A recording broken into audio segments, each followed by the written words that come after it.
ओम गणगणपते नमः। ओम गणगणपते नमः। ओम गणगणपते नमः।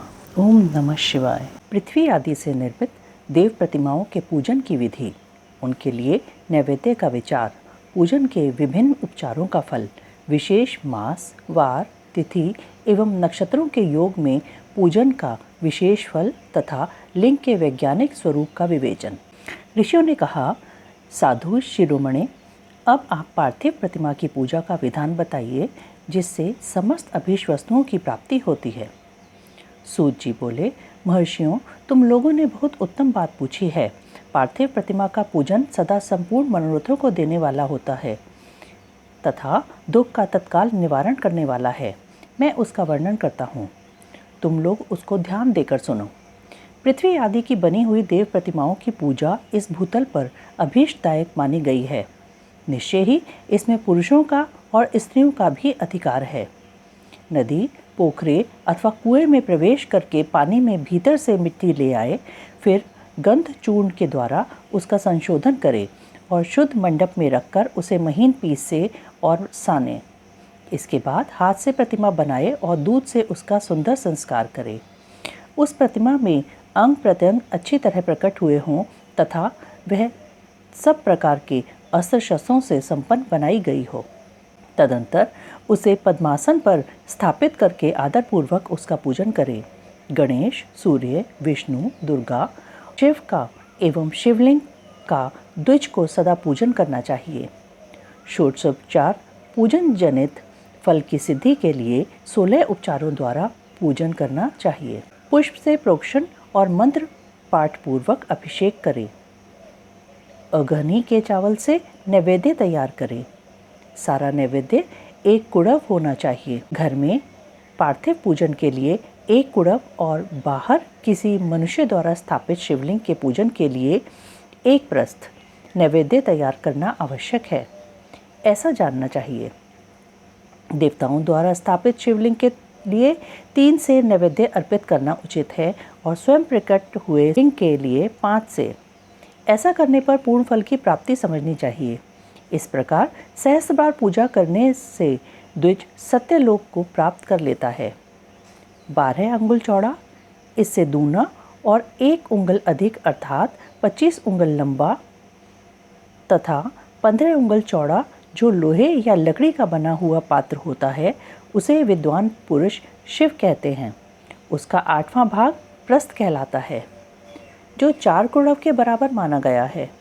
मनुष्य द्वारा स्थापित शिवलिंग के लिए 10 प्रस्थ, ऋषियों द्वारा स्थापित शिवलिंग के लिए 100 प्रस्थ और स्वयंभू शिवलिंग के लिए 1 सहस्त्र प्रस्थ नैवेद्य निवेदन किया जाए तथा जल, तैल आदि एवं गंध द्रव्यों की भी यथा योग्य मात्रा रखी जाए तो यह उन शिवलिंगों की महापूजा बताई जाती है। देवता का अभिषेक करने से आत्मशुद्धि होती है, गंध से पुण्य की प्राप्ति होती है, नैवेद्य लगाने से आयु बढ़ती और तृप्ति होती है, धूप निवेदन करने से धन की प्राप्ति होती है, दीप दिखाने से ज्ञान का उदय होता है और तांबूल समर्पण करने से भोग की उपलब्धि होती है। इसलिए स्नान आदि 6 उपचारों को यत्नपूर्वक अर्पित करें। नमस्कार और जप ये दोनों संपूर्ण अभीष्ट फल को देने वाले हैं।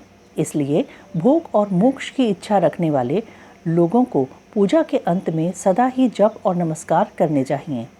मनुष्य को चाहिए कि वह सदा पहले मन से पूजा करके फिर उन उपचारों से करें।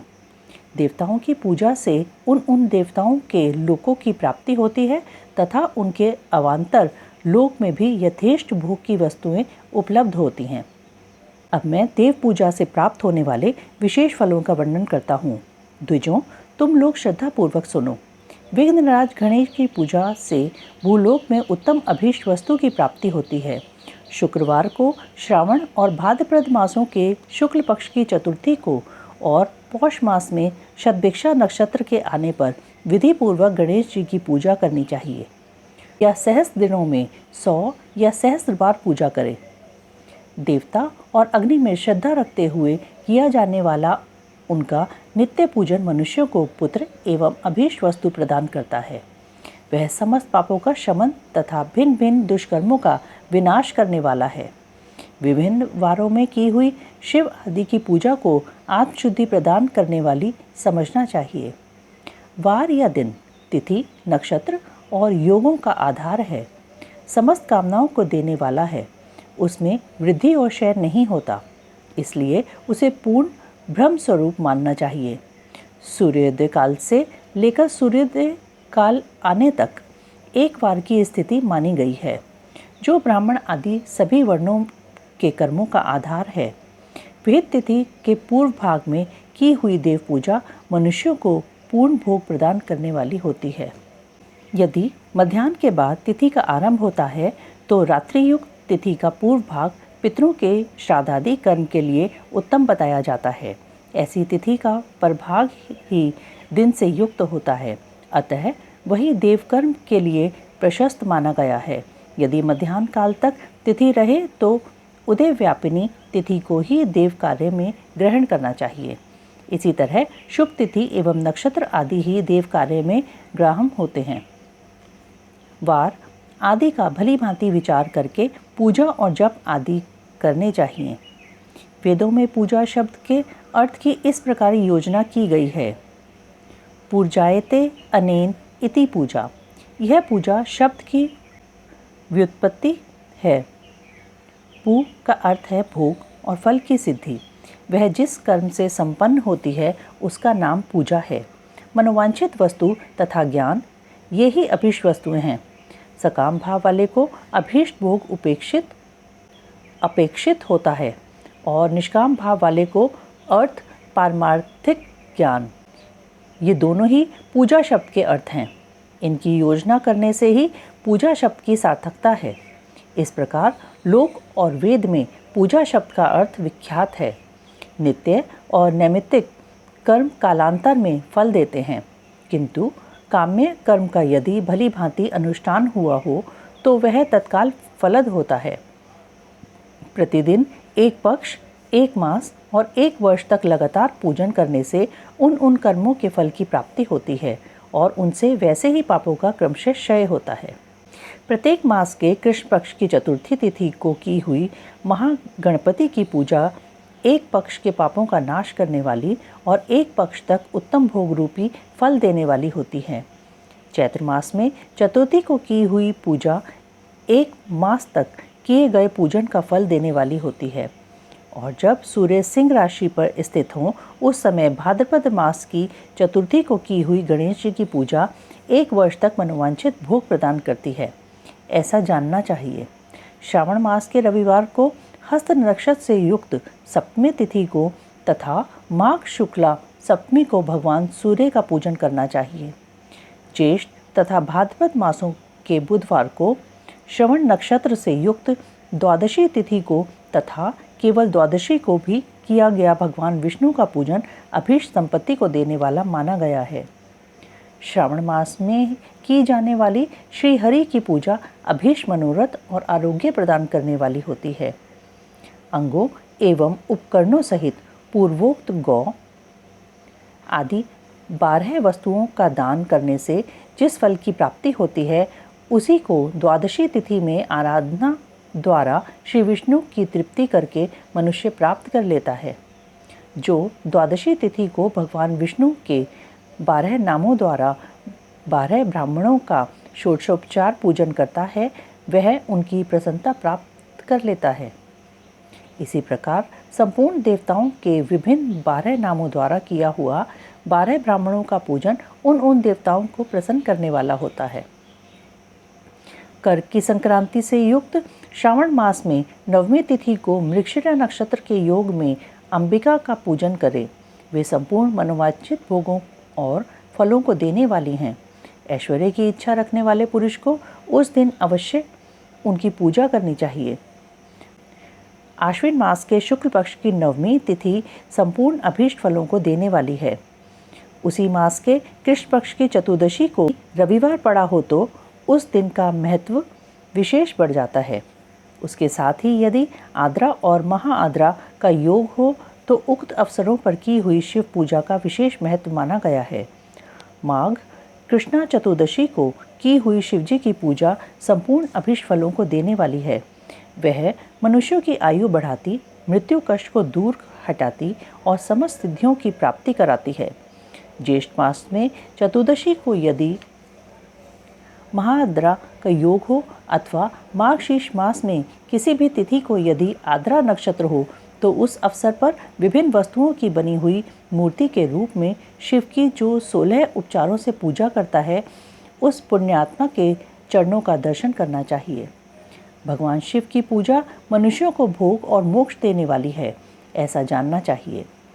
कार्तिक मास में प्रत्येक वार और तिथि आदि में महादेव जी की पूजा का विशेष महत्व है। कार्तिक मास आने पर विद्वान पुरुष दान, तप, होम, जप और नियम आदि के द्वारा समस्त देवताओं का षोडशोपचारों से पूजन करें। उस पूजन में देव प्रतिमा, ब्राह्मण तथा मंत्रों का उपयोग आवश्यक है। ब्राह्मणों को भोजन कराने से भी वह पूजन कर्म संपन्न होता है। पूजक को चाहिए कि वह कामनाओं को त्याग कर पीड़ा रहित हो देवाराधना में तत्पर रहे। कार्तिक मास में देवताओं का यजन पूजन समस्त भोगों को देने वाला, व्याधियों को हर लेने वाला तथा भूतों और ग्रहों का विनाश करने वाला है। कार्तिक मास के रविवारों को भगवान सूर्य की पूजा करने और तेल तथा सूती वस्त्र देने से मनुष्य के कोढ़ आदि रोगों का नाश होता है। हरे, काली मिर्च, वस्त्र और खीरा आदि का दान और ब्राह्मणों की प्रतिष्ठा करने से क्षय के रोग का नाश होता है। दीप और सरसों के दान से मिर्गी का रोग मिट जाता है। कृतिका नक्षत्र से युक्त सोमवारों को किया हुआ शिवजी का पूजन मनुष्यों के महान दारिद्र्य को मिटाने वाला और संपूर्ण संपत्तियों को देने वाला है। घर की आवश्यक सामग्रियों के साथ गृह और क्षेत्र आदि का दान करने से भी उक्त फल की प्राप्ति होती है। कृतिका युक्त मंगलवारों को श्री स्कंद का पूजन करने से तथा दीपक एवं घंटा आदि का दान देने से मनुष्यों को शीघ्र ही वाक सिद्धि प्राप्त हो जाती है। उनके मुंह से निकली हुई हर बात सत्य होती है। कृतिका युक्त बुधवारों को किया हुआ श्री विष्णु का यजन तथा दही भात का दान मनुष्यों को उत्तम संतान की प्राप्ति कराने वाला होता है। कृतिका युक्त गुरुवारों को धन से ब्रह्मा जी का पूजन तथा मधु, सोना और घी का दान करने से मनुष्यों के भोग वैभव की वृद्धि होती है। कृतिका युक्त शुक्रवारों को गजानन गणेश जी की पूजा करने से तथा गंध, पुष्प एवं अन्न का दान देने से मानवों के भोग्य पदार्थों की वृद्धि होती है। उस दिन सोना, चांदी आदि का दान करने से बंध्या को भी उत्तम पुत्र की प्राप्ति होती है। कृतिका युक्त शनिवारों को दिक्पालों की वंदना, दिग्गजों, नागों और सेतुपालों का पूजन कर त्रिनेत्रधारी रुद्र, पापहारी विष्णु तथा ज्ञानदाता ब्रह्मा का आराधन और धन्वंतरी एवं दोनों अश्विनी कुमारों का पूजन करने से रोग, दुर्मृत्यु एवं अकाल मृत्यु का निवारण होता है तथा तात्कालिक व्याधियों की शांति हो जाती है। नमक, लोहा, तेल और उड़द आदि का त्रिकुट, फल, गंध और जल आदि का तथा घृत आदि द्रव पदार्थों का और सुवर्ण, मोती आदि कठोर वस्तुओं का भी दान देने से स्वर्गलोक की प्राप्ति होती है। इनमें से नमक आदि का मान कम से कम 1 प्रस्थ होना चाहिए और सुवर्ण आदि का मान कम से कम 1 पल। धन की संक्रांति से युक्त पौष मास में उषा काल में शिव आदि समस्त देवताओं का पूजन क्रमशः समस्त सिद्धियों की प्राप्ति कराने वाला होता है। इस पूजन में अगहनी के चावल से तैयार किए गए हविष्य का नैवेद्य उत्तम बताया जाता है। पौष मास में नाना प्रकार के अन्न का नैवेद्य विशेष महत्व रखता है। मार्गशीर्ष मास में केवल अन्न का दान करने वाले मनुष्यों को ही संपूर्ण अभीष्ट फलों की प्राप्ति हो जाती है। मार्गशीर्ष मास में अन्न का दान करने वाले मनुष्य के सारे पाप नष्ट हो जाते हैं।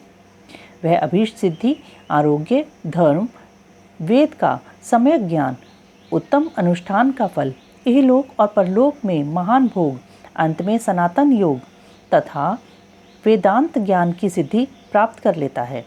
जो भोग की इच्छा रखने वाला है वह मनुष्य मार्गशीर्ष मास आने पर कम से कम 3 दिन भी उषय काल में अवश्य देवताओं का पूजन करे और पौष मास को पूजन से खाली न जाने दे। उषा काल से लेकर संगव काल तक ही पौष मास में पूजन का विशेष महत्व बताया गया है। पौष मास में पूरे महीने भर जितेंद्रिय और निराहार रहकर द्विज प्रातः काल से मध्याह्न काल तक वेद माता गायत्री का जप करे। तत्पश्चात रात को सोने के समय तक पंचाक्षर आदि मंत्रों का जप करे। ऐसा करने वाला ब्राह्मण ज्ञान पाकर शरीर छूटने के बाद मोक्ष प्राप्त कर लेता है। द्विजेतर नर नारियों को त्रिकाल स्नान और पंचाक्षर मंत्र के ही निरंतर जप से विशुद्ध ज्ञान प्राप्त हो जाता है। ईश मंत्रों का सदा जप करने से बड़े पापों का भी नाश हो जाता है। सारा चराचर जगत बिंदु नाद स्वरूप है। बिंदु शक्ति है और नाद शिव। इस तरह ये जगत शिव शक्ति स्वरूप ही है। नाद बिंदु का और बिंदु इस जगत का आधार है। ये बिंदु और नाद संपूर्ण जगत के आधार रूप से स्थित हैं। बिंदु और नाद से युक्त सब कुछ शिव स्वरूप है, क्योंकि वही सबका आधार है। आधार में ही आधेय का समावेश अथवा लय होता है। यही सकलीकरण है। इस सकलीकरण की स्थिति से ही सृष्टि काल में जगत का प्रादुर्भाव होता है, इसमें संशय नहीं है। शिवलिंग बिंदु नाद स्वरूप है, अतः उसे जगत का कारण बताया जाता है। बिंदु देव है और नाद शिव। इन दोनों का संयुक्त रूप ही शिवलिंग कहलाता है। अतः जन्म के संकट से छुटकारा पाने के लिए शिवलिंग की पूजा करनी चाहिए। बिंदु रूपा देवी उमा माता हैं और नाद स्वरूप भगवान शिव पिता। इन माता पिता के पूजित होने से परमानंद की ही प्राप्ति होती है। अतः परमानंद का लाभ लेने के लिए शिवलिंग का विशेष रूप से पूजन करें। देवी उमा जगत की माता हैं और भगवान शिव जगत के पिता। जो इनकी सेवा करता है उस पुत्र पर इन दोनों माता पिता की कृपा नित्य अधिकाधिक बढ़ती रहती है। वे पूजक पर कृपा करके उसे अपना आंतरिक ऐश्वर्य प्रदान करते हैं। अतः मुनीश्वरों, आंतरिक आनंद की प्राप्ति के लिए शिवलिंग को माता पिता का स्वरूप मानकर उसकी पूजा करनी चाहिए। भर्ग पुरुष रूप है और भर्गा प्रकृति कहलाती है। अव्यक्त आंतरिक अधिष्ठान रूप गर्भ को पुरुष कहते हैं और सुव्यक्त आंतरिक अधिष्ठान भूत गर्भ को प्रकृति। पुरुष आदि गर्भ है और प्रकृति रूप गर्भ से युक्त होने के कारण गर्भवान है, क्योंकि वही प्रकृति का जनक है। प्रकृति में जो पुरुष का संयोग होता है, यही पुरुष से उसका प्रथम जन्म कहलाता है। अव्यक्त प्रकृति से महतत्व आदि के क्रम से जो जगत व्यक्त होना चाहिए, यही उस प्रकृति का द्वितीय जन्म कहलाता है। जीव पुरुष से ही बारंबार जन्म और मृत्यु को प्राप्त होता है। माया द्वारा अन्य रूप से प्रकट किया जाना ही उसका जन्म कहलाता है। जीव का शरीर जन्म काल से ही जीर्ण होने लगता है, इसलिए उसे जीव संज्ञा दी गई है। जो जन्म लेता और विविध पाशों द्वारा तनाव में पड़ता है, उसका नाम जीव है। जन्म और बंधन जीव शब्द का अर्थ ही है। अतः जन्म मृत्यु रूपी बंधन की निवृत्ति के लिए जन्म के अधिष्ठानभूत मातृ पितृ स्वरूप शिवलिंग का पूजन करना चाहिए। गाय का दूध, गाय का दही और गाय का घी, इन तीनों को पूजन के लिए शहद और शक्कर के साथ पृथक पृथक भी रखें और इन सबको मिलाकर सम्मिलित रूप से पंचामृत भी तैयार कर लें। फिर गाय के दूध और अन्न के मेल से नैवेद्य तैयार करके प्रणव मंत्र के उच्चारण पूर्वक उसे भगवान शिव को अर्पित करें। संपूर्ण प्रणव को ध्वनिलिंग कहते हैं। स्वयंभूलिंग नाद स्वरूप होने के कारण नादलिंग कहा गया है। यंत्र या अर्घा बिंदु स्वरूप होने के कारण बिंदु लिंग के रूप में विख्यात है। उसमें अचल रूप से प्रतिष्ठित जो शिवलिंग है वह मकार स्वरूप है, इसलिए मकार लिंग कहलाता है। सवारी निकालने आदि के लिए जो चरलिंग होता है वह उकार स्वरूप होने से उकारलिंग कहा गया है, तथा पूजा की दीक्षा देने वाले जो गुरु या आचार्य हैं उनका विग्रह आकार का प्रतीक होने से आकारलिंग माना गया है। इस प्रकार आकार, उकार, मकार, बिंदु, नाद और ध्वनि के रूप में लिंग के 6 भेद हैं। इन 6 लिंगों की नित्य पूजा करने से साधक जीवन मुक्त हो जाता है, इसमें संशय नहीं है। षडलिंग स्वरूप प्रणव का महात्म्य, उसके सूक्ष्म रूप ओमकार और स्थूल रूप पंचाक्षर मंत्र का विवेचन, उसके जप की विधि एवं महिमा, कार्य ब्रह्म के लोकों से लेकर कारण रुद्र के लोकों तक का विवेचन करके कालातीत पंचावरण विशिष्ट शिवलोक के अनिर्वचनीय वैभव का निरूपण तथा शिव भक्तों के सत्कार की महत्ता। ऋषि बोले, प्रभु महामुने, आप हमारे लिए क्रमशः षड्लिंग स्वरूप प्रणव का महात्म्य तथा शिव भक्त के पूजन का प्रकार बताइए। सूत जी ने कहा, महर्षियों, आप लोग तपस्या के धनी हैं। आपने यह बड़ा सुंदर प्रश्न उपस्थित किया है, किंतु इसका ठीक ठीक उत्तर महादेव जी ही जानते हैं और दूसरा कोई नहीं। तथापि भगवान शिव की कृपा से ही मैं इस विषय का वर्णन करूँगा।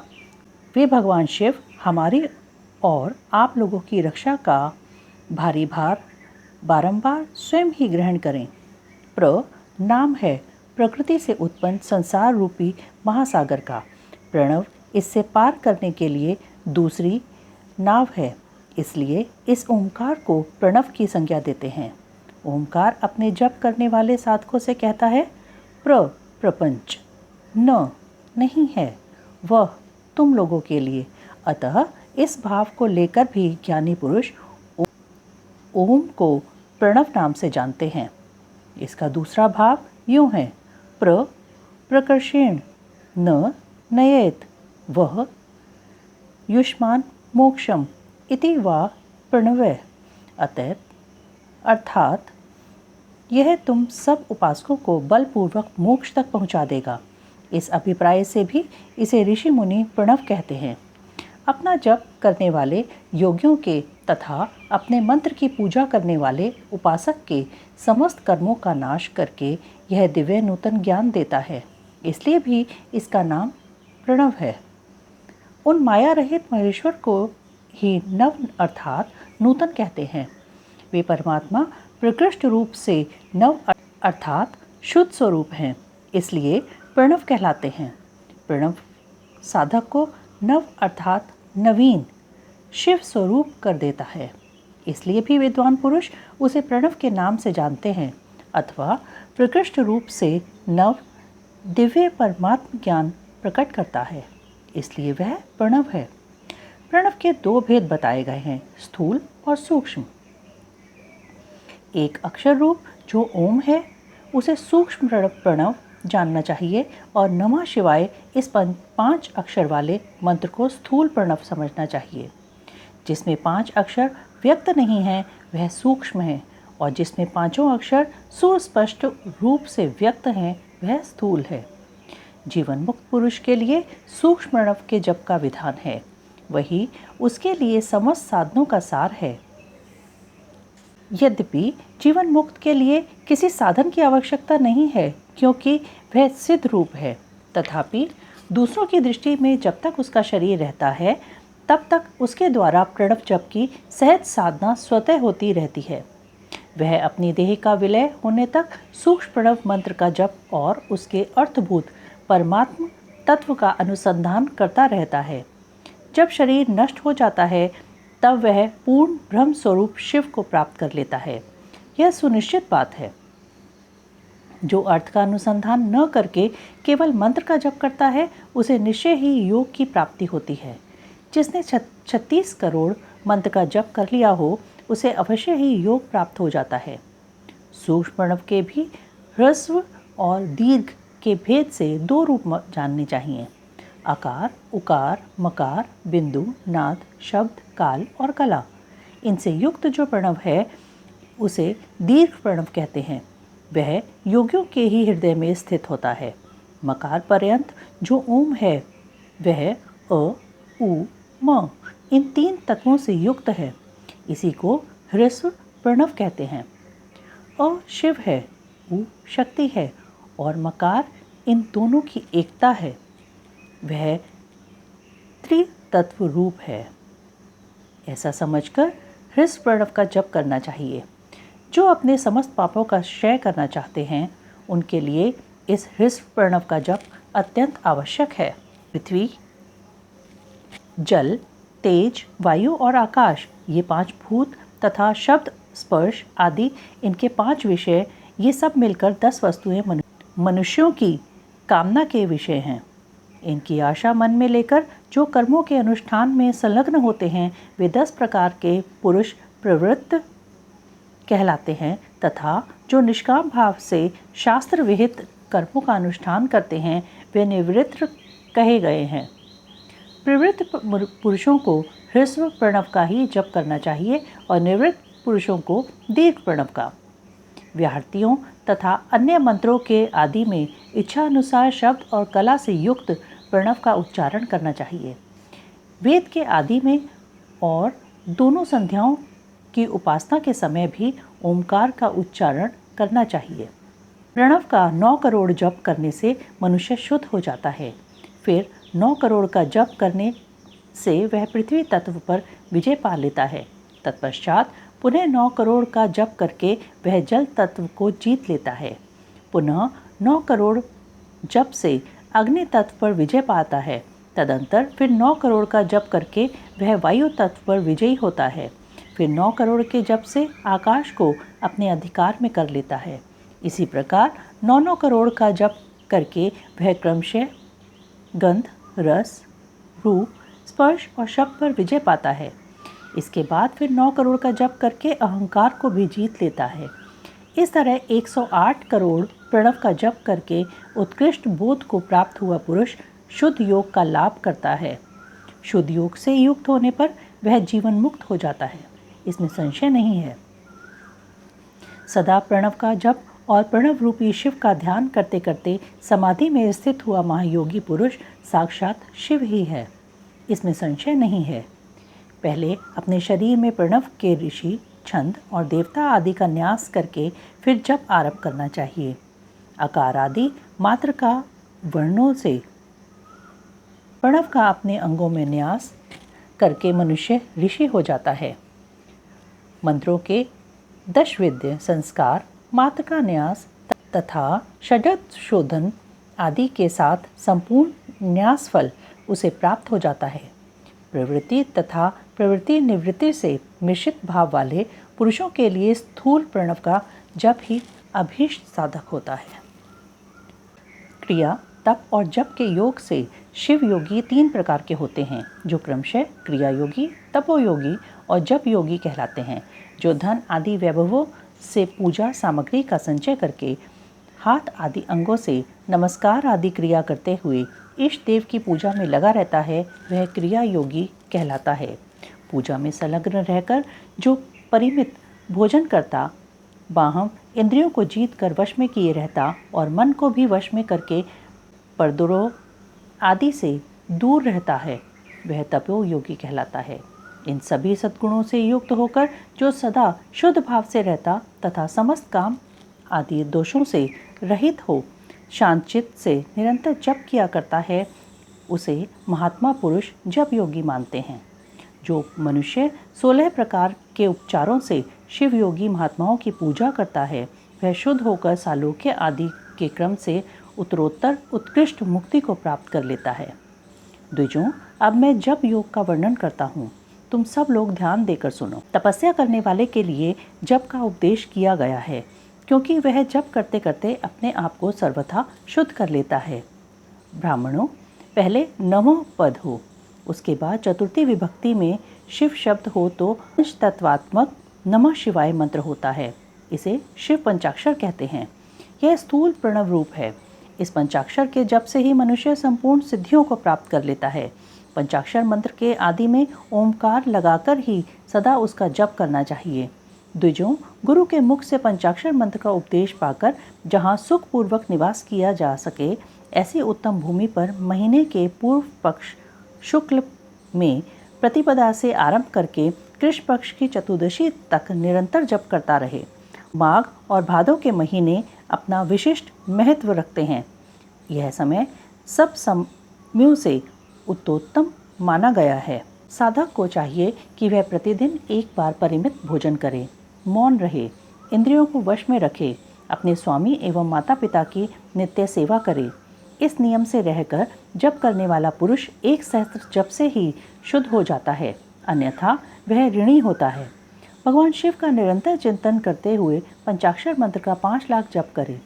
जप काल में इस प्रकार ध्यान करे, कल्याणदाता भगवान शिव कमल के आसन पर विराजमान है।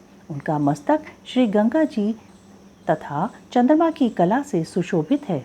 उनकी बाईं जांघ पर आदिशक्ति भगवती उमा बैठी हैं। वहाँ खड़े हुए बड़े बड़े गण भगवान शिव की शोभा बढ़ा रहे हैं। महादेव जी अपने 4 हाथों में मृग मुद्रा, टंक तथा वर एवं अभय की मुद्राएं धारण किए हुए हैं।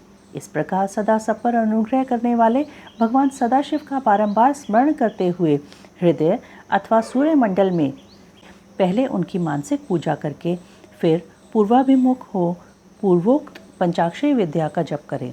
उन दिनों साधक सदा शुद्ध कर्म ही करें, जबकि समाप्ति के दिन कृष्ण पक्ष की चतुर्दशी को प्रातःकाल नित्य कर्म करके शुद्ध एवं सुंदर स्थान में शौच, संतोष आदि नियमों से युक्त हो शुद्ध हृदय से पंचाक्षर मंत्र का 12 सहस्र जप करें।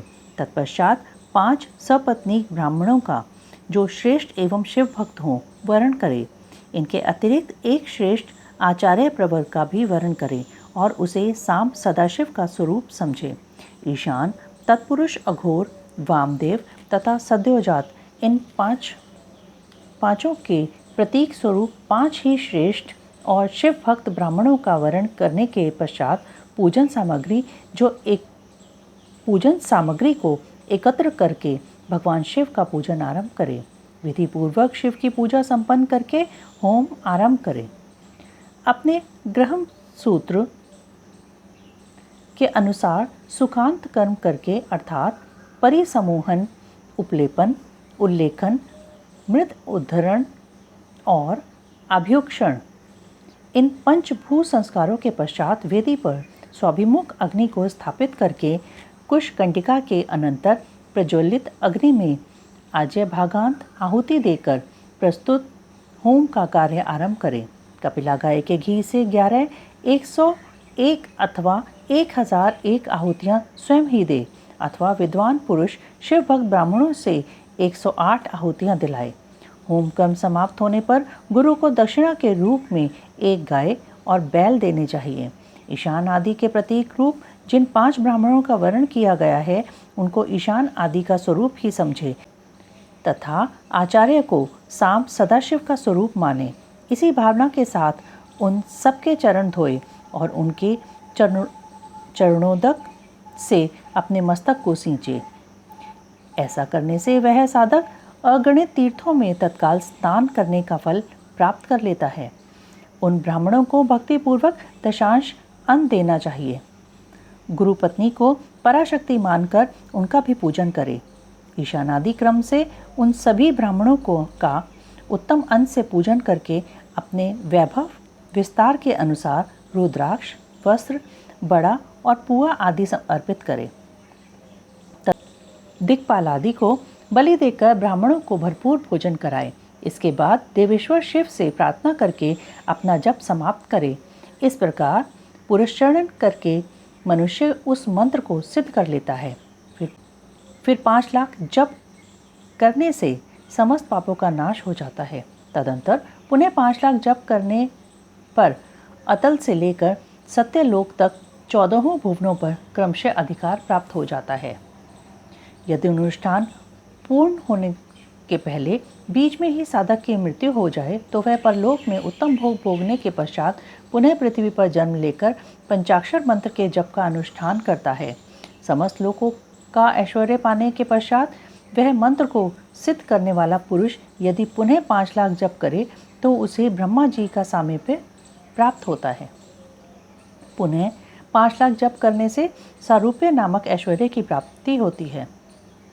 100 लाख जप करने से वह साक्षात ब्रह्मा के समान हो जाता है।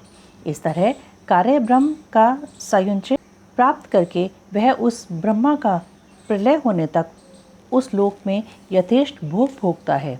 फिर दूसरे कल्प का आरंभ होने पर वह ब्रह्मा जी का पुत्र होता है। उस समय फिर तपस्या करके दिव्य तेज से प्रकाशित हो वह क्रमशः मुक्त हो जाता है। पृथ्वी आदि कार्य स्वरूप भूतों द्वारा पाताल से लेकर सत्यलोक पर्यंत ब्रह्मा जी के 14 लोक क्रमशः निर्मित हुए हैं। सत्यलोक से ऊपर क्षमालोक तक जो 14 भुवन हैं वे भगवान विष्णु के लोक हैं। क्षमालोक से ऊपर शुचि लोक पर्यंत 28 भुवन स्थित हैं। शुचि लोक के अंतर्गत कैलाश में प्राणियों का संहार करने वाले रुद्रदेव विराजमान हैं। शुचि लोक से ऊपर अहिंसा लोक पर्यंत 56 भुवनों की स्थिति है। अहिंसा लोक का आश्रय लेकर जो ज्ञान कैलाश नामक नगर शोभा पाता है, उसमें कार्यभूत महेश्वर सबको अदृश्य करके रहते हैं। अहिंसा लोक के अंत में कालचक्र की स्थिति है। यहाँ तक महेश्वर के विराट स्वरूप का वर्णन किया गया है। वहीं तक लोकों का तिरोधान अथवा लय होता है। उससे नीचे कर्मों का भोग है और उससे ऊपर ज्ञान का भोग। उसके नीचे कर्म माया है और उसके ऊपर ज्ञान माया। माँ का अर्थ है लक्ष्मी। उससे कर्म भोग याद प्राप्त होता है, इसलिए वह माया अथवा कर्म माया कहलाती है। इसी तरह माँ अर्थात लक्ष्मी से ज्ञान भोग अर्थात प्राप्त होता है, इसलिए उसे माया या ज्ञान माया कहा गया है। उपरोक्त सीमा से नीचे नश्वर भोग हैं और ऊपर नित्य भोग। इससे नीचे ही तिरोधान अथवा लय है, ऊपर नहीं। वहाँ से नीचे ही कर्ममय पाशों द्वारा बंधन होता है, ऊपर बंधन का सदा अभाव है। उससे नीचे ही जीव सकाम कर्मों का अनुसरण करते हुए विभिन्न लोकों और योनियों में चक्कर काटते हैं। उससे ऊपर के लोकों में निष्काम कर्म का ही भोग बताया गया है। बिंदु पूजा में तत्पर रहने वाले उपासक वहाँ से नीचे के लोक में ही घूमते हैं। उसके ऊपर तो निष्काम भाव से शिवलिंग की पूजा करने वाले उपासक ही जाते हैं, जो एकमात्र शिव की ही उपासना में तत्पर हैं। वे उससे ऊपर के लोकों में जाते हैं। वहाँ से नीचे जीव कोटि है और ऊपर ईश्वर कोटि। नीचे संसारी जीव रहते हैं और ऊपर मुक्त पुरुष। नीचे कर्मलोक है और ऊपर ज्ञान लोक। ऊपर मद और अहंकार का नाश करने वाली नम्रता है। वहाँ जन्म जनित तिरोधान नहीं है। उसका निवारण किए बिना वहाँ किसी का प्रवेश संभव नहीं है। इस प्रकार तिरोधान का निवारण करने से वहाँ ज्ञान शब्द का अर्थ ही प्रकाशित होता है। आदि भौतिक पूजा करने वाले लोग उससे नीचे के लोकों में ही चक्कर काटते हैं। जो आध्यात्मिक उपासना करने वाले हैं, वे ही उससे ऊपर को जाते हैं। सत्य, अहिंसा आदि धर्मों से युक्त हो भगवान शिव के पूजन में तत्पर रहते हैं। वे काल चक्र को पार कर जाते हैं। काल चक्रेश्वर की सीमा तक जो विराट महेश्वर लोक बताया गया है, उससे ऊपर वृषभ के आकार में धर्म की स्थिति है। वह ब्रह्मचर्य का मूर्तिमान रूप है। उसके सत्य, शौच, अहिंसा और दया ये 4 पाद हैं। वह साक्षात शिवलोक के द्वार पर खड़ा है। क्षमा उसके सींग हैं, शम कान हैं। वह वेद ध्वनि रूपी शब्द से विभूषित है। आस्तिकता उसके दोनों नेत्र हैं। विश्वास ही उसकी श्रेष्ठ बुद्धि एवं मन है। क्रिया आदि धर्म रूपी जो वृषभ हैं, वे कारण आदि में स्थित हैं, ऐसा जानना चाहिए। उस क्रिया रूप वृषभाकर धर्म पर कालातीत शिव आरूढ़ होते हैं। ब्रह्मा, विष्णु और महेश्वर की जो अपनी अपनी आयु है, उसी को दिन कहते हैं। जहाँ धर्म रूपी वृषभ की स्थिति है, उससे ऊपर न दिन है न रात्रि। वहाँ जन्म मरण आदि भी नहीं है। वहाँ फिर से कारण स्वरूप ब्रह्मा के कारण सत्य लोक पर्यंत 14 लोक स्थित हैं, जो 5 भौतिक ग्रंथ आदि से परे हैं। उनकी सनातन स्थिति है। सूक्ष्म गंध ही उनका स्वरूप है। उनसे ऊपर फिर कारण रूप विष्णु के 14 लोक स्थित हैं। उनसे भी ऊपर फिर कारण रूपी रुद्र के 28 लोकों की स्थिति मानी गई है। फिर उनसे भी ऊपर कारणेश शिव के 56 लोक विद्यमान हैं। तदंतर शिव सम्मत ब्रह्मचर्य लोक है और वहाँ 5 आवरणों से युक्त ज्ञानमय कैलाश है, जहाँ 5 मंडलों, 5 ब्रह्म कलाओं और आदि शक्ति से युक्त आदि लिंग प्रतिष्ठित है। उसे परमात्मा शिव का शिवालय कहा गया है। पराशक्ति से युक्त परमेश्वर शिव निवास करते हैं। वे सृष्टि, पालन, संहार, तिरोभाव और अनुग्रह इन 5 कृत्यों में प्रवीण हैं। उनका श्री विग्रह सच्चिदानंद स्वरूप है। वे सदा ध्यान रूपी धर्म में ही स्थित रहते हैं और सदा सब पर अनुग्रह किया करते हैं। वे स्वात्मा राम हैं और समाधि रूपी आसन पर आसीन हो नित्य विराजमान होते हैं। कर्म एवं ध्यान आदि का अनुष्ठान करने से क्रमशः साधन पथ में आगे बढ़ने पर उनका दर्शन साध्य होता है। नित्य नैमित्तिक आदि कर्मों द्वारा देवताओं का यजन करने से भगवान शिव के समाराधन कर्म में मन लगता है। क्रिया आदि जो शिव संबंधी कर्म हैं उनके द्वारा शिव ज्ञान सिद्ध करे। जिन्होंने शिव तत्व का साक्षात्कार कर लिया है अथवा जिन पर शिव की कृपा दृष्टि पड़ चुकी है वे सब मुक्त ही हैं, इसमें संशय नहीं है। आत्मस्वरूप से जो स्थित है वही मुक्त है। आत्मस्वरूप से जो स्थित है वही मुक्ति है। एकमात्र अपने आत्मा में रमण या आनंद का अनुभव करना ही मुक्ति का स्वरूप है। जो पुरुष क्रिया, तप, जप, ज्ञान और ध्यान रूपी धर्मों में भली भांति स्थित है वह शिव का साक्षात्कार करके स्वरात्मा स्वरूप मोक्ष को भी प्राप्त कर लेता है। जैसे सूर्यदेव अपनी किरणों से अशुद्धि को दूर कर देते हैं, उसी प्रकार कृपा करने में कुशल भगवान शिव अपने भक्त के अज्ञान को मिटा देते हैं। अज्ञान की निवृत्ति हो जाने पर शिव ज्ञान स्वतः प्रकट हो जाता है। शिव ज्ञान से अपना आत्मारामत्व प्राप्त होता है और आत्मारामत्व की सम्यक सिद्धि हो जाने पर मनुष्य कृतकृत्य हो जाता है। इस तरह यहाँ जो कुछ बताया गया है वह पहले मुझे गुरु परंपरा से प्राप्त हुआ था। तत्पश्चात मैंने पुनः नंदीश्वर के मुख से इस विषय को सुना था। नंदी स्थान से परे जो स्वयं संवेद्य शिव वैभव है उसका अनुभव केवल भगवान शिव को ही है। साक्षात शिवलोक के उस वैभव का ज्ञान सबको शिव की कृपा से ही हो सकता है, अन्यथा नहीं। ऐसा आस्तिक पुरुषों का कथन है। साधक को चाहिए कि वह 5 लाख जप करने के पश्चात भगवान शिव की प्रसन्नता के लिए महाभिषेक एवं नैवेद्य निवेदन करके शिव भक्तों का पूजन करें। भक्त की पूजा से भगवान शिव बहुत प्रसन्न होते हैं। शिव और उनके भक्त में कोई भेद नहीं है, वह साक्षात शिव स्वरूप ही है। शिव स्वरूप मंत्र को धारण करके वह शिव ही हो गया रहता है। शिव भक्त का शरीर शिव रूप ही है, अतः उसकी सेवा में तत्पर रहना चाहिए। जो शिव के भक्त हैं वे लोक और वेद की सारी क्रियाओं को जानते हैं। जो क्रमशः जितना जितना शिव मंत्र का जप कर लेता है उसके शरीर को उतना ही उतना शिव का सामीप्य प्राप्त होता जाता है, इसमें संशय नहीं है। शिव भक्त स्त्री का रूप देवी पार्वती का ही स्वरूप है। वह जितना मंत्र जपती है उसे उतना ही देवी का सानिध्य प्राप्त होता जाता है। साधक स्वयं शिव स्वरूप होकर पराशक्ति का पूजन करे। शक्ति, वेद तथा लिंग का चित्र बनाकर अथवा मिट्टी आदि से इनकी आकृति का निर्माण करके प्राण प्रतिष्ठा पूर्वक निष्कपट भाव से इनका पूजन करे।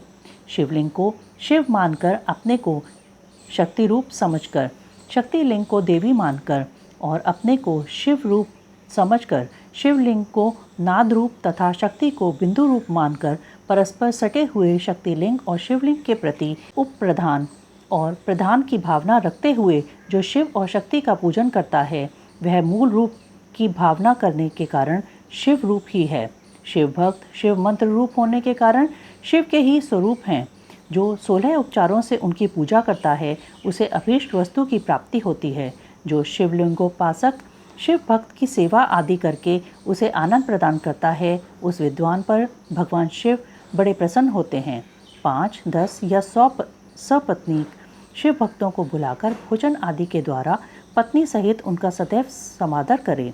धन में, देह में और मंत्र में शिव भावना रखते हुए उन्हें शिव और शक्ति का स्वरूप जानकर निष्कपट भाव से उनकी पूजा करे।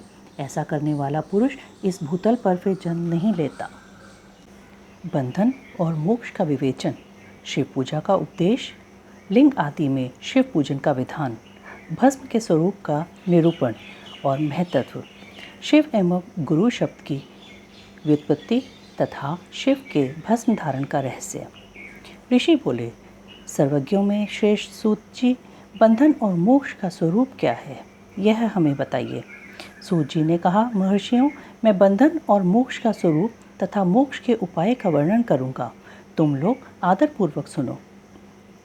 जो प्रकृति आदि 8 बंधनों से बंधा हुआ है वह जीव बद्ध कहलाता है और जो उन 8 बंधनों से छूटा हुआ है उसे मुक्त कहते हैं। प्रकृति आदि को वश में कर लेना मोक्ष कहलाता है। बंधन आगंतुक है और मोक्ष स्वतः सिद्ध है। बद्ध जीव जब बंधन से मुक्त हो जाता है तब उसे मुक्त जीव कहते हैं।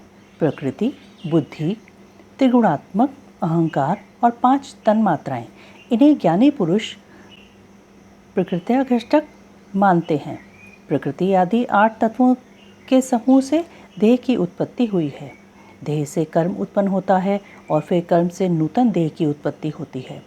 इस प्रकार बारंबार जन्म और कर्म होते रहते हैं। शरीर को स्थूल, सूक्ष्म और कारण के भेद से 3 प्रकार का जानना चाहिए। स्थूल शरीर व्यापार कराने वाला, सूक्ष्म शरीर इंद्रिय भोग प्रदान करने वाला तथा कारण शरीर आत्मानंद की अनुभूति कराने वाला कहा गया है। जीव को उसके प्रारब्ध कर्मानुसार सुख दुख प्राप्त होते हैं। वह अपने पुण्य कर्मों के फलस्वरूप सुख और पाप कर्मों के फलस्वरूप दुख का उपभोग करता है। अतः कर्म पाश से बंधा हुआ जीव अपने त्रिविध शरीर से होने वाले शुभाशुभ कर्मों द्वारा सदा चक्र की भांति बारंबार घुमाया जाता है। इस चक्रवत भ्रमण की निवृत्ति के लिए चक्रकर्ता का स्तवन एवं आराधन करना चाहिए। प्रकृति आदि जो 8 पाश बतलाए गए हैं उनका समुदाय ही महाचक्र है और जो प्रकृति से परे हैं वे परमात्मा शिव हैं। भगवान महेश्वर ही प्रकृति आदि महाचक्र के कर्ता हैं, क्योंकि वे प्रकृति से परे हैं। जैसे बकायन नामक वृक्ष का थाला जल को पीता और उगलता है, उसी प्रकार शिव प्रकृति आदि को अपने वश में करके उस पर शासन करते हैं। उन्होंने सबको वश में कर लिया है, इसलिए वे शिव कहे गए हैं। शिव ही सर्वज्ञ, परिपूर्ण तथा निष्प्रय हैं। सर्वज्ञता, तृप्ति, अनादि बोध, स्वतंत्रता, नित्य अलुप्त शक्ति से संयुक्त होना और अपने भीतर अनंत शक्तियों को धारण करना। महेश्वर के इन 6 प्रकार के मानसिक ऐश्वर्यों को केवल वेद जानता है। अतः भगवान शिव के अनुग्रह से ही प्रकृति आदि 8 तत्व वश में होते हैं। भगवान शिव का कृपा प्रसाद प्राप्त करने के लिए उन्हीं का पूजन करना चाहिए। यदि कहें शिव तो परिपूर्ण हैं, निष्प्रय हैं, उनकी पूजा कैसे हो सकती है, तो इसका उत्तर यह है कि भगवान शिव के उद्देश्य से उनकी प्रसन्नता के लिए किया हुआ सत्कर्म उनके कृपा प्रसाद को प्राप्त कराने वाला होता है। शिवलिंग में, शिव की प्रतिमा में तथा शिव भक्तजनों में शिव की भावना करके उनकी प्रसन्नता के लिए पूजा करनी चाहिए। वह पूजन शरीर से, मन से, वाणी से और धन से भी किया जा सकता है। उस पूजा से महेश्वर शिव जो प्रकृति से परे हैं, पूजक पर विशेष कृपा करते हैं और उनका वह कृपा प्रसाद सत्य होता है। शिव की कृपा से कर्म आदि सभी बंधन अपने वश में हो जाते हैं। कर्म से लेकर प्रकृति पर्यंत सब कुछ जब वश में हो जाता है तब वह जीव मुक्त कहलाता है और स्वरात्माराम रूप से विराजमान होता है। परमेश्वर शिव की कृपा से जब कर्मजनित शरीर अपने वश में हो जाता है तब भगवान शिव के लोक में निवास का सौभाग्य प्राप्त होता है। इसी को सालोक्य मुक्ति कहते हैं। जब तन मात्राएं वश में हो जाती हैं तब जीव जगदम्बा सहित शिव का सामीप्य प्राप्त कर लेता है। वह सामीप्य मुक्ति है। उसके आयुध आदि और क्रिया आदि सब कुछ भगवान शिव के समान हो जाते हैं। भगवान का महाप्रसाद प्राप्त होने पर बुद्धि भी वश में हो जाती है। बुद्धि प्रकृति का कार्य है, उसका वश में होना शर्ती मुक्ति कहा गया है। पुनः भगवान का महान अनुग्रह प्राप्त होने पर प्रकृति वश में हो जाएगी। उस समय भगवान शिव का मानसिक ऐश्वर्य बिना यत्न के ही प्राप्त हो जाएगा। सर्वज्ञता और तृप्ति आदि जो शिव के ऐश्वर्य हैं, उन्हें पाकर मुक्त पुरुष अपने आत्मा में ही विराजमान होता है। वेद और शास्त्रों में विश्वास रखने वाले विद्वान पुरुष इसी को सायुज्य मुक्ति कहते हैं। इस प्रकार लिंग आदि में शिव की पूजा करने से क्रमशः मुक्ति स्वतः प्राप्त हो जाती है। इसलिए शिव का कृपा प्रसाद प्राप्त करने के लिए तत्संबंधी क्रिया आदि के द्वारा उन्हीं का पूजन करना चाहिए। शिव क्रिया, शिव तप, शिव मंत्र जप, शिव ज्ञान और शिव ध्यान के लिए सदा उत्तरोत्तर अभ्यास बढ़ाना चाहिए। प्रतिदिन प्रातःकाल से रात को सोते समय तक और जन्म काल से लेकर मृत्यु पर्यंत सारा समय भगवान शिव के चिंतन में ही बिताना चाहिए। सद्योजातादि मंत्रों तथा नाना प्रकार के पुष्पों से जो शिव की पूजा करता है वह शिव को ही प्राप्त होगा। ऋषि बोले, उत्तम व्रत का पालन करने वाले सूत जी, लिंग आदि में शिवजी की पूजा का क्या विधान है यह हमें बताइए। सूत जी ने कहा, द्विजों, मैं लिंगों के क्रम का यथावत वर्णन कर रहा हूँ, तुम सब लोग सुनो। यह प्रणव ही समस्त अभीष्ट वस्तुओं को देने वाला प्रथम लिंग है। उसे सूक्ष्म प्रणव रूप समझो। सूक्ष्म लिंग निष्कल होता है और स्थूल लिंग सकल। पंचाक्षर मंत्र को ही स्थूल लिंग कहते हैं। उन दोनों प्रकार के लिंगों का पूजन तप कहलाता है। वे दोनों ही लिंग साक्षात मोक्ष देने वाले हैं। पौरुष लिंग और प्रकृति लिंग के रूप में बहुत से लिंग हैं। उन्हें भगवान शिव ही विस्तार पूर्वक बता सकते हैं, दूसरा कोई नहीं जानता।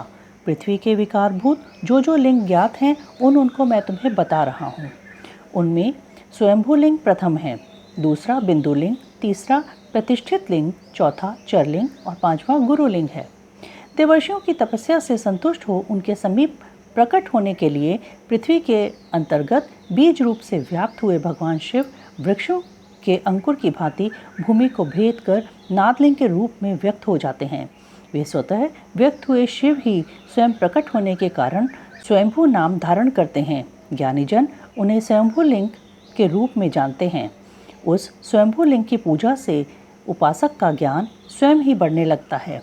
सोने चांदी आदि के पत्र पर, भूमि पर अथवा वेदी पर अपने हाथ से लिखित जो शुद्ध प्रणव मंत्र रूप लिंग है, उसमें तथा मंत्र लिंग का आलेखन करके उसमें भगवान शिव की प्रतिष्ठा और आवाहन करें। ऐसा बिंदुनादमय लिंग स्थावर और जंगम दोनों ही प्रकार का होता है। इसमें शिव का दर्शन भावनामय ही है, ऐसा निसंदेह कहा जा सकता है। जिसको जहाँ भगवान शंकर के प्रकट होने का विश्वास हो, उसके लिए वहीं प्रकट होकर वे अभीष्ट फल प्रदान करते हैं। अपने हाथ से लिखे हुए यंत्र में अथवा अकृत्रिम स्थावर आदि में भगवान शिव का आवाहन करके 16 उपचारों से उनकी पूजा करे। ऐसा करने से साधक स्वयं ही ऐश्वर्य को प्राप्त कर लेता है और इस साधन के अभ्यास से उसको ज्ञान भी होता है। देवताओं और ऋषियों ने आत्मसिद्धि के लिए अपने हाथ से वैदिक मंत्रों के उच्चारण पूर्वक शुद्ध मंडल में शुद्ध भावना द्वारा जिस उत्तम शिवलिंग की स्थापना की है उसे पौरुष लिंग कहते हैं तथा वही प्रतिष्ठित लिंग कहलाता है। उस लिंग की पूजा करने से सदा पौरुष ऐश्वर्य की प्राप्ति होती है। महान ब्राह्मण और महाधनी राजा किसी कारीगर से शिवलिंग का निर्माण कराकर जो मंत्र पूर्वक उसकी स्थापना करते हैं, उनके द्वारा स्थापित हुआ वह लिंग भी प्रतिष्ठित लिंग कहलाता है, किंतु वह प्राकृत लिंग है। इसलिए प्राकृत ऐश्वर्य भोग को ही देने वाला होता है। जो शक्तिशाली और नित्य होता है उसे पौरुष कहते हैं तथा जो दुर्बल और अनित्य होता है वह प्राकृत कहलाता है।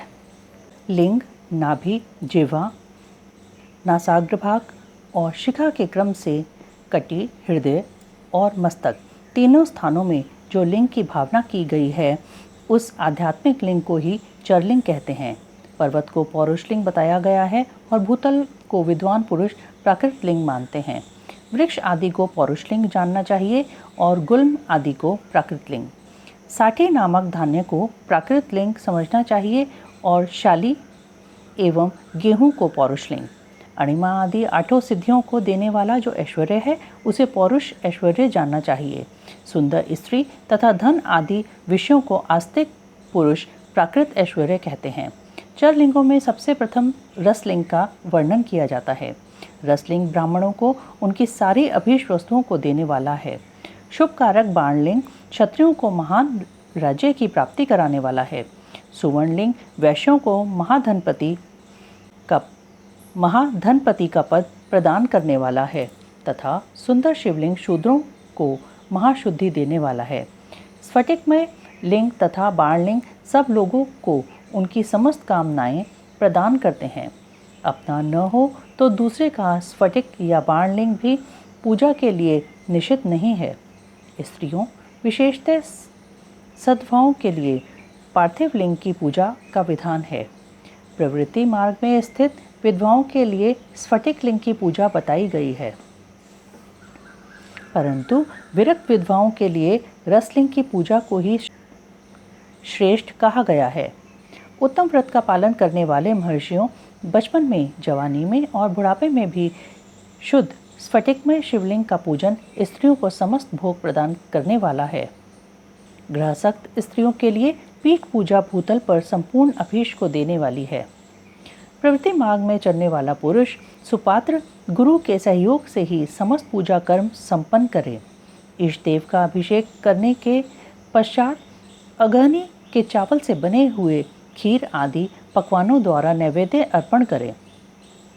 पूजा के अंत में शिवलिंग को संपुट में पधराकर घर के भीतर पृथक रख दे। जो निवृत्ति मार्गी पुरुष हैं उनके लिए हाथ पर ही शिवलिंग की पूजा का विधान है। उन्हें भिक्षादि से प्राप्त हुए अपने भोजन को ही नैवेद्य रूप से निवेदित करना चाहिए। निवृत्त पुरुषों के लिए सूक्ष्म लिंग ही श्रेष्ठ बताया जाता है। वे विभूति के द्वारा पूजन करें और विभूति को ही नैवेद्य रूप से निवेदित भी करें। पूजा करके उस लिंग को सदा अपने मस्तक पर धारण करें। विभूति 3 प्रकार की बताई गई है: लोकाग्नि जनित, वेदाग्नि जनित और शिवाग्नि जनित। लोकाग्नि जनित या लौकिक भस्म को द्रव्यों की शुद्धि के लिए लाकर रखे। मिट्टी, लकड़ी और लोहे के पात्रों की, धान्यों की, तिल आदि द्रव्यों की, वस्त्र आदि की तथा पर्युषित वस्तुओं की भस्म से शुद्धि होती है। कुत्ते आदि से दूषित हुए पात्रों की भी भस्म से ही शुद्धि मानी गई है। वस्तु विशेष की शुद्धि के लिए यथा योग्य सजल अथवा निर्जल भस्म का उपयोग करना चाहिए। वेदाग्नि जनित जो भस्म है उसको उन वैदिक कर्मों के अंत में धारण करना चाहिए। मंत्र और क्रिया से जनित जो होम कर्म है वह अग्नि में भस्म का रूप धारण करता है। उस भस्म को धारण करने से वह कर्म आत्मा में आरोपित हो जाता है। अघोर मूर्तिधारी शिव का जो अपना मंत्र है उसे पढ़कर बेल की लकड़ी को जलाए। उस मंत्र से अभिमंत्रित अग्नि को शिवाग्नि कहा गया है। उसके द्वारा जले हुए काष्ठ का जो भस्म है वह शिवाग्नि जनित है। कपिला गाय के गोबर अथवा गाय मात्र के गोबर को तथा शमी, पीपल, पलाश, बड़, अमलतास और बेर इनकी लकड़ियों को शिवाग्नि से जलाए। वह शुद्ध भस्म शिवाग्नि जनित माना गया है। अथवा कुश की अग्नि में शिव मंत्र के उच्चारण पूर्वक काष्ठ को जलाए। फिर उस भस्म को कपड़े से अच्छी तरह छानकर नए घड़े में भरकर रख दे। उसे समय समय पर अपनी कांति या शोभा की वृद्धि के लिए धारण करे। ऐसा करने वाला पुरुष सम्मानित एवं पूजित होता है। पूर्व काल में भगवान शिव ने भस्म शब्द का ऐसा ही अर्थ प्रकट किया था। जैसे राजा अपने राज्य में सारभूत कर को ग्रहण करता है, जैसे मनुष्य सस्य आदि को जलाकर उसका सार ग्रहण करते हैं तथा उसे जठरानल, नाना प्रकार के भक्ष्य, भोज्य आदि पदार्थों को भारी मात्राओं में ग्रहण करके जलाकर सारतर वस्तु ग्रहण करता और उस सारतर वस्तु से स्वदेह का पोषण करता है, उसी प्रकार प्रपंचकर्ता परमेश्वर शिव ने भी अपने में आधे रूप से विद्यमान प्रपंच को जलाकर भस्म रूप से उसके सार तत्व को ग्रहण किया है। प्रपंच को दग्ध करके शिव ने उसके भस्म को अपने शरीर में लगाया है। राख भभूत पोतने के बहाने जगत में सार को ही ग्रहण किया है। अपने शरीर में अपने लिए रत्न स्वरूप भस्म को इस प्रकार स्थापित किया है। आकाश के सार तत्व से केश, वायु के सार तत्व से मुख, अग्नि के सार तत्व से हृदय, जल के सार तत्व से कटिभाग और पृथ्वी के सार तत्व से घुटने को धारण किया है। इसी तरह उनके सारे अंग विभिन्न वस्तुओं के सार रूप हैं। महेश्वर ने अपने ललाट में तिलक रूप से जो त्रिपुंड धारण किया है वह ब्रह्मा, विष्णु और रुद्र का सार तत्व है। वे इन सब वस्तुओं को जगत के अभ्युदय का हेतु मानते हैं। इन भगवान शिव ने ही प्रपंच के सार सर्वस्व को अपने वश में किया है। अतः इन्हें अपने वश में करने वाला दूसरा कोई नहीं है। जैसे समस्त मृगों का हिंसक मृग सिंह कहलाता है और उसकी हिंसा करने वाला दूसरा कोई मृग नहीं है, अतएव उसे सिंह कहा गया है। शकार का अर्थ है नित्य सुख एवं आनंद, इकार का अर्थ है पुरुष और वकार का अर्थ है अमृत स्वरूपा शक्ति। इन सब का सम्मिलित रूप ही शिव कहलाता है। अतः इस रूप में भगवान शिव को अपना आत्मा मानकर उनकी पूजा करनी चाहिए। अतः पहले अपने अंगों में भस्म मले, फिर ललाट में उत्तम त्रिपुंड धारण करे। पूजा काल में सजल भस्म का उपयोग होता है और द्रव्य शुद्धि के लिए निर्जल भस्म का। गुणातीत परम शिव राजस आदि सविकार गुणों का अवरोध करते हैं, दूर हटाते हैं, इसलिए वे सबके गुरु रूप का आश्रय लेकर स्थित हैं। गुरु विश्वासी शिष्यों के तीनों गुणों को पहले दूर करके फिर उन्हें शिव तत्व का बोध कराते हैं, इसलिए गुरु कहलाते हैं। गुरु की पूजा परमात्मा शिव की ही पूजा है। गुरु के उपयोग से बचा हुआ सारा पदार्थ आत्मशुद्धि करने वाला होता है। गुरु की आज्ञा के बिना उपयोग में लाया हुआ सब कुछ वैसा ही है जैसे चोर चोरी करके लाई हुई वस्तु का उपयोग करता है। गुरु से भी विशेष ज्ञानवान पुरुष मिल जाए तो उसे भी यत्नपूर्वक गुरु बना लेना चाहिए। अज्ञान रूपी बंधन से छूटना ही जीव मात्र के लिए साध्य पुरुषार्थ है। अतः जो विशेष ज्ञानवान है वही जीव को उस बंधन से छुड़ा सकता है। जन्म और मरण रूप द्वंद्व को भगवान शिव की माया ने ही अर्पित किया है। जो इन दोनों को शिव की माया को ही अर्पित कर देता है वह फिर शरीर के बंधन में नहीं पड़ता। जब तक शरीर रहता है तब तक जो क्रिया के ही अधीन है वह जीव बद्ध कहलाता है। स्थूल, सूक्ष्म और कारण तीनों शरीरों को वश में कर लेने पर जीव का मोक्ष हो जाता है, ऐसा ज्ञानी पुरुषों का कथन है। माया चक्र के निर्माता भगवान शिव ही परम कारण हैं। वे अपनी माया के दिए हुए द्वंद्व का स्वयं ही परिमार्जन करते हैं। अतः शिव के द्वारा कल्पित हुआ द्वंद्व उन्हीं को समर्पित कर देना चाहिए। जो शिव की पूजा में तत्पर हो वह मौन रहे, सत्य आदि गुणों से संयुक्त हो तथा क्रिया, जप, तप, ज्ञान और ध्यान में से एक एक का अनुष्ठान करता रहे। ऐश्वर्य, दिव्य शरीर की प्राप्ति, ज्ञान का उदय, अज्ञान का निवारण और भगवान शिव के सामीप्य का लाभ, ये क्रमशः क्रिया आदि के फल हैं। निष्काम कर्म करने से अज्ञान का निवारण हो जाने के कारण शिव भक्त पुरुष उसके यथोक्त फल को पाता है। शिव भक्त पुरुष देश, काल, शरीर और धन के अनुसार यथा योग्य क्रिया आदि का अनुष्ठान करे। न्यायोपार्जित उत्तम धन से निर्वाह करते हुए विद्वान पुरुष शिव के स्थान में निवास करे। जीव हिंसा आदि से रहित और अत्यंत क्लेश शून्य जीवन बिताते हुए पंचाक्षर मंत्र के जप से अभिमंत्रित अन्न और जल को सुख स्वरूप माना गया है। अथवा कहते हैं कि दरिद्र पुरुष के लिए भिक्षा से प्राप्त हुआ अन्न ज्ञान देने वाला होता है। शिव भक्त को भिक्षान प्राप्त हो भक्ति को बढ़ाता है। शिव योगी पुरुष भिक्षान को शंभु सत्र कहते हैं। जिस किसी भी उपाय से जहाँ कहीं भी भूतल पर शुद्ध अन्न का भोजन करते हुए सदा मौन भाव से रहे और अपने साधन का रहस्य किसी पर प्रकट न करे, भक्तों के समक्ष ही शिव के महात्म्य को प्रकाशित करे। शिव मंत्र के रहस्य को भगवान शिव ही जानते हैं, दूसरा नहीं। ओम नमः शिवाय, ओम नमः शिवाय, ओम नमः शिवाय।